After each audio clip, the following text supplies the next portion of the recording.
Welcome to our exploration of active and passive voice in English. In this short video, we'll break down the essential concepts to help you master these two fundamental aspects of English grammar.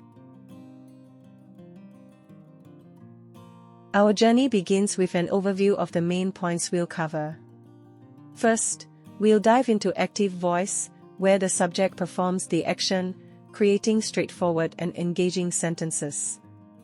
Then, we'll explore passive voice, where the object of the action takes the lead, often used for a different tone or emphasis. Let's start this lesson by learning about active voice. Active voice is a sentence structure where the subject performs the action.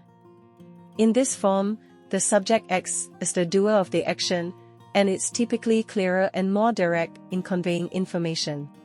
For instance, in the sentence, the teacher explains the lesson, the subject, the teacher, is actively performing the action of explaining.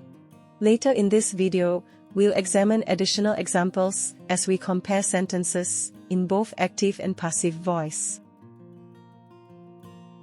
Passive voice is when the action happens to the subject. In passive voice, the subject is not doing the action, it's receiving the action.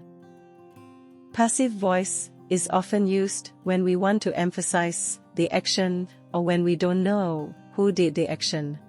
Let's understand this with the help of an example. The ball was kicked.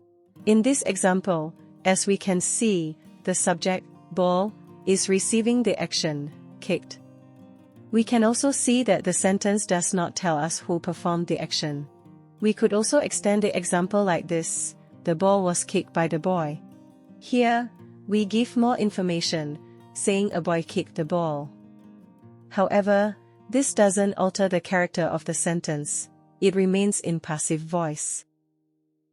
Now, let's try changing some sentences from active voice to passive voice. Are you ready? On the screen, you'll find 3 sentences written in active voice.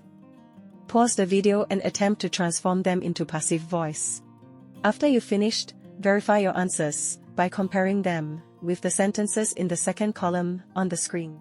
Pause the video now.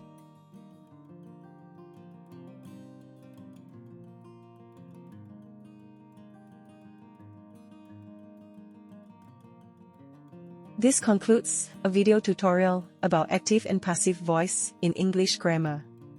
If you have any questions, please feel free to ask in the comments below. Thank you for watching this video tutorial till the end. Please consider subscribing and clicking the bell icon to get notified about our new videos. See you in the next video. Stay safe and happy learning.